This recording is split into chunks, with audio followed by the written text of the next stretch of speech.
How is your Florida retirement system drop money taxed after you separate? We're going to get into that in this video.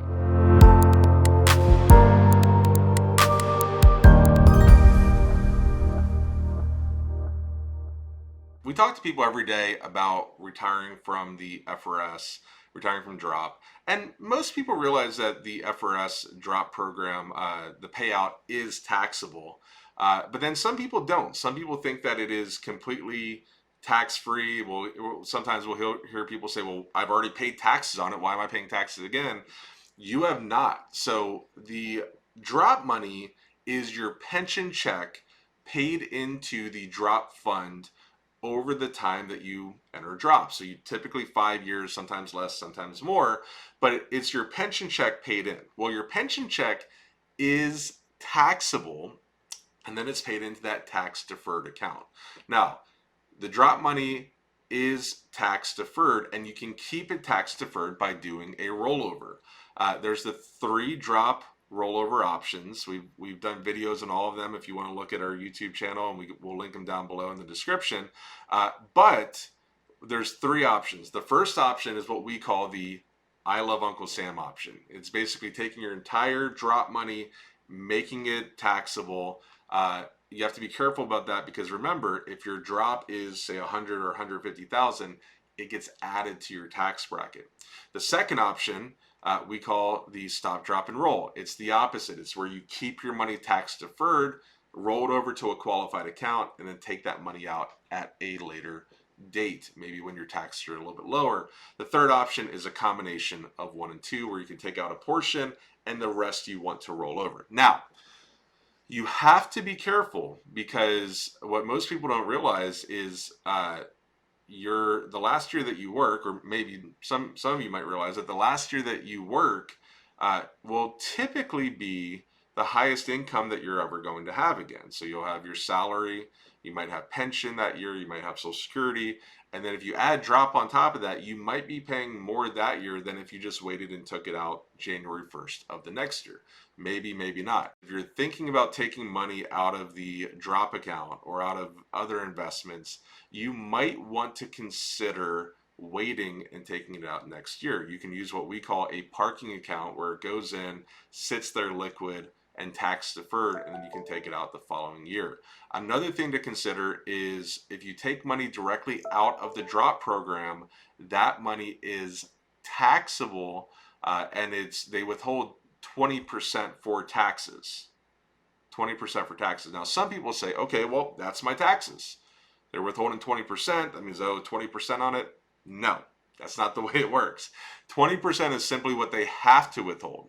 Now, if you end up being in a lower tax bracket, let's say you're in a 10% tax bracket, well, you'll get 10% back at the end of the year. If you end up being in a higher tax bracket, let's say 30%, you end up owing 10% at the end of the year. So make sure you take that into consideration, because what we see often is people will take out their drop money, have the 20% withheld and sent to the IRS, and think, oh, well, I'm done. I can go spend it now. I can put the money in my house, or I can buy something, or I can buy a boat.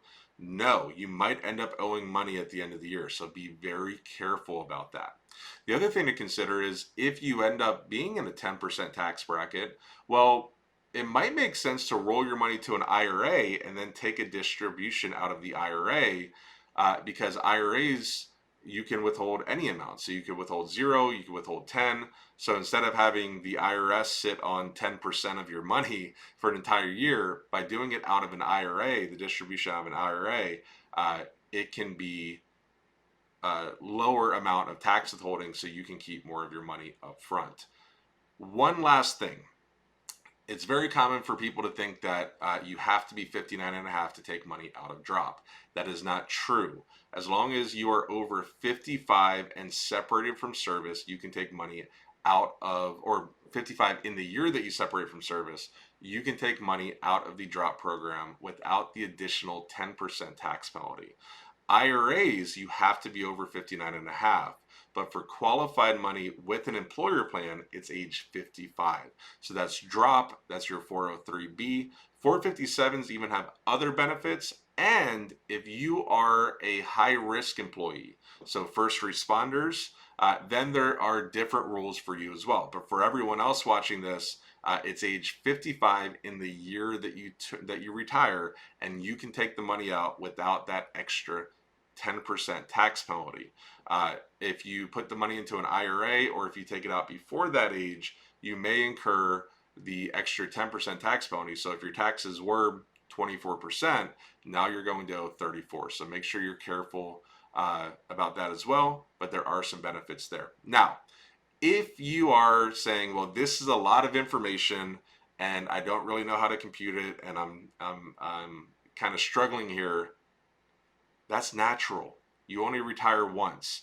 We help people retire every single day from the Florida retirement system, and we've helped thousands of families navigate the FRS and figure out how to retire. So if you need help, you can book an appointment with one of our complimentary appointment with one of our fiduciary financial advisors.